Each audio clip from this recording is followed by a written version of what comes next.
Family members say they're in disbelief after internal organs and an urn that did not belong to their loved one were discovered in her grave at a Dawson cemetery.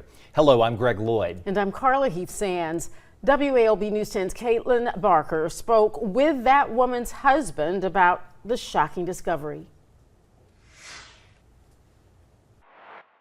Cedar Hill Cemetery is at the center of a very serious investigation as authorities work to uncover how organs and an urn ended up in the grave of Essie Mae Davis. This all began after her husband, Alfred Davis, noticed someone else had been buried next to his wife, despite him purchasing both plots so his final resting place could be next to her. After requesting that his wife's body be moved to a new area in the cemetery, Davis says an urn and a bag of organs were also uncovered in her grave. I had no idea of nothing like this coming up like that there. No idea. Davis told me after he saw the urn and the organs, he told staff to call the funeral director for Johnson & Son Funeral Home because they handled his late wife's services.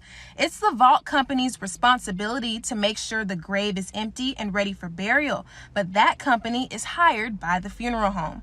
When I reached out to Ernest Johnson, the owner of Johnson & Son Funeral Home, for a comment, he wasn't very happy.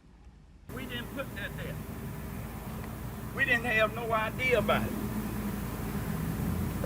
I'm not saying you put the bones there. Yeah, but see, when you implicate this, it make it look like I was involved. I put a vault there.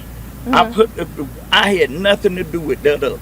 He later directed all of my questions to the Terrell County coroner. But the organs were not in the vault. I can confirm that they were not in the vault with the remains that was buried there. They were laying, from my understanding, to the side or at the head of the vault. Coroner Marcus says the organs are currently being tested for DNA and no one has been charged of a crime at this time. Please do not hold anybody accountable for anything because at this present time, no one has broken any law. In that we are working closely with GBI as well as Dawson Police Department to figure this out. Details surrounding this story are very limited because this is an ongoing investigation that's being spearheaded by the Georgia Bureau of Investigation. And as you can understand, emotions are high as families demand answers and accountability. I'm Caitlin Barker reporting in Dawson for WALB, your hometown news source.